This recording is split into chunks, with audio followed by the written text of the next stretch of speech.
The man has severe OCD. Whenever he goes outside, he absolutely cannot make physical contact with strangers, and he can never step on the cracks in the pavement. Every time he comes home, he has to lock the door 5 times and turn the lights on and off 5 times in a row. He never uses the same pair of gloves twice.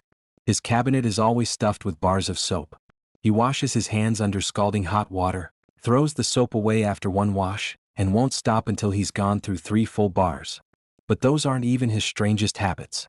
He also has an unbelievably sharp tongue that insults everyone and everything around him. That's why, despite being well into middle age, he's never even had a relationship, and doesn't have a single real friend he can talk to. Yet somehow, this one-of-a-kind human being happens to be an incredibly talented writer. Not only has he finished 61 romance novels, but every single one became a bestseller. Even so, he still couldn't find any meaning in life. Until one little dog appeared and completely changed his dull and lonely world. Because the neighbor's dog kept pooping everywhere, Melvin simply tossed it down the trash chute.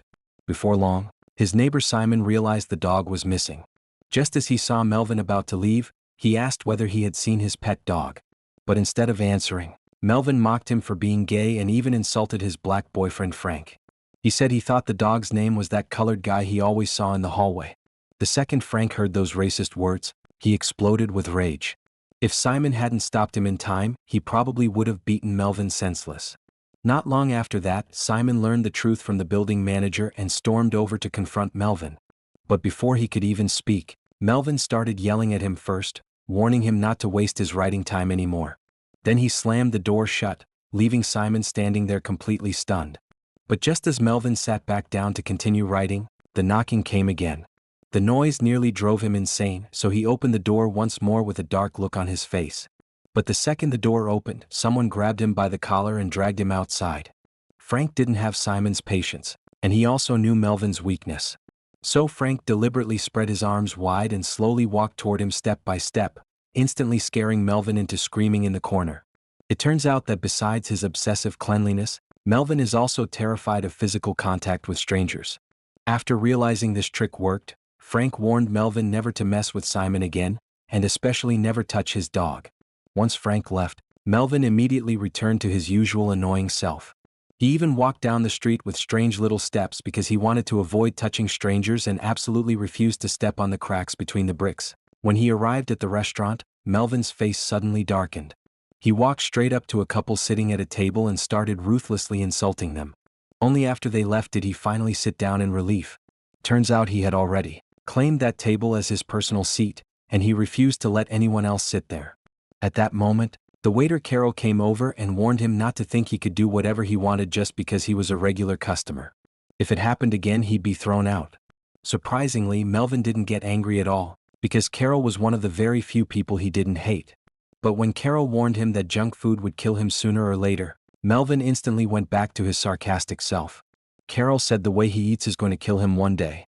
Melvin replied, "Yeah, everybody dies. Me, you, and sounds like your son too."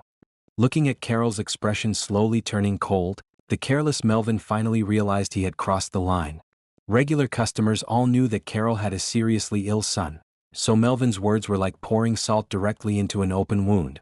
For once, the man who insults everyone just stood there silently and let Carol scold him however he wanted. After returning home, Melvin discovered that Simon had run into a violent gang. Not only did they rob him, but they also beat him brutally. If Melvin hadn't called the police in time, the consequences could have been far worse. Simon was later sent to the hospital, which left nobody to take care of his dog. Meanwhile, Melvin stood there watching Frank carry the dog door to door begging people for help, and he couldn't help letting out mocking little laughs. Frank asked whether Melvin was going to take the dog in. When Melvin just stood there motionless, Frank told him to get lost and shoved the dog directly into his arms. Since Melvin had once thrown the dog down the trash chute, Frank decided to give him a chance to make up for it. Without even asking for permission, he forced the dog into Melvin's apartment. And just like that, Melvin's precious private space was invaded by a tiny little dog. At that moment, he could never have imagined that this dog would completely change his life forever. After spending several days together, Melvin not only stopped rejecting the dog, but even started taking it with him to restaurants.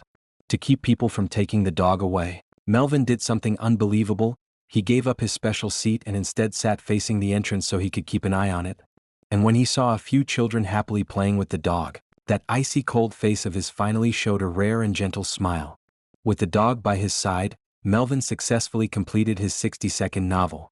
But just as he had fully gotten used to the dog's company, Simon was suddenly discharged from the hospital. The moment he came home, Simon asked for his dog back. Melvin had absolutely no reason to refuse, so he could only force a smile and return the dog to him. But after Simon brought the dog home, he realized the dog looked miserable the entire time, lying by the door without moving. Even its favorite bone-shaped treats couldn't cheer it up. Just as Simon felt confused, a sad piano melody suddenly drifted over from next door. It turns out the dog wasn't the only one hurting. Melvin was also devastated after losing it, and he couldn't stop himself from crying. The next morning, Melvin rushed straight into a psychiatrist's office. He wanted to figure out why his emotions suddenly felt so abnormal, but because he didn't have an appointment, he was immediately thrown out. The rejection left him deeply frustrated. When he later went to his usual restaurant, he discovered Carol wasn't working that day. This instantly made Melvin panic. The reason he ate there every day was because Carol was the only person capable of tolerating all his strange habits, and Melvin only trusted Carol to serve him. He exploded at the waitress, demanding that the elephant girl go bring Carol back immediately so he could serve his meal. He said he was willing to pay any amount of money and that he would wait. Seeing how outrageous Melvin was acting, the restaurant manager finally lost patience and threw him out personally. Melvin originally wanted to argue, but when he noticed a police officer at the next table staring directly at him, he instantly lost all courage. Everyone in the restaurant started clapping and cheering. That alone was enough to show just how hated Melvin really was. But clearly he himself still hadn't realized it. Just so he could continue eating there, Melvin actually went directly to Carol's apartment and demanded that he come back to work. He said he was starving, that Carol had ruined his entire day, and that he still hadn't eaten anything. After learning why Melvin came, Carol immediately threw him out. The real reason he missed work was because his son's condition had suddenly gotten worse. Once Melvin understood the situation, this man who never interacted with anyone actually did something unbelievable. He hired one of the best private doctors in all of New York for Carol's son. After a full medical examination, the doctor said he was completely capable of improving the child's condition. For Carol, it was the best news he had heard since his son first became sick. But what truly unsettled him was the fact that Melvin not only found the doctor, but also offered to pay every medical expense himself. And the reason he went through all this trouble was simply so Carol could return to work normally. But Carol misunderstood his intentions and assumed Melvin wanted something else from him. So one rainy night, Carol came alone to Melvin's apartment and warned him not to get any strange ideas about him. Melvin repeatedly assured him that all he cared about was whether Carol could continue working and serving him at the restaurant. Only after hearing that did Carol finally lower his guard.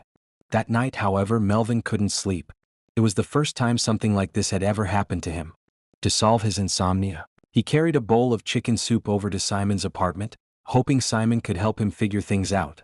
Instead, he learned that after the robbery, Simon had not only been physically injured, but his artistic career had also completely fallen apart. Worse still, he felt like he had lost all joy in painting. Every penny he had was now being spent on medical bills, and if he didn't start earning money soon, he might even lose his apartment. Seeing Simon living such a miserable life instantly made Melvin feel a lot better. The next day, Melvin returned to the restaurant as usual and finally got to be served by Carol again. This time, Frank was also sitting beside him. After observing Melvin for a while, Frank realized that although Melvin was still weird and selfish sometimes, he had definitely become less unbearable than before. So Frank asked Melvin to accompany Simon back to his hometown so he could borrow money from his parents. As expected, Melvin refused immediately. He even complained to Carol that Frank was asking for way too much. But Carol's response completely surprised him. Carol said he would love to experience Melvin's life for even just 1 minute. Meanwhile, his biggest problem right now was that someone had offered him a convertible so he could finally leave the city and relax for a while. Because as his son's condition slowly improved, Carol no longer had to live under constant pressure every single day, and he finally started wanting to travel again. The moment Melvin heard that, he instantly changed his mind. But his condition for accompanying Simon was that Carol had to come too.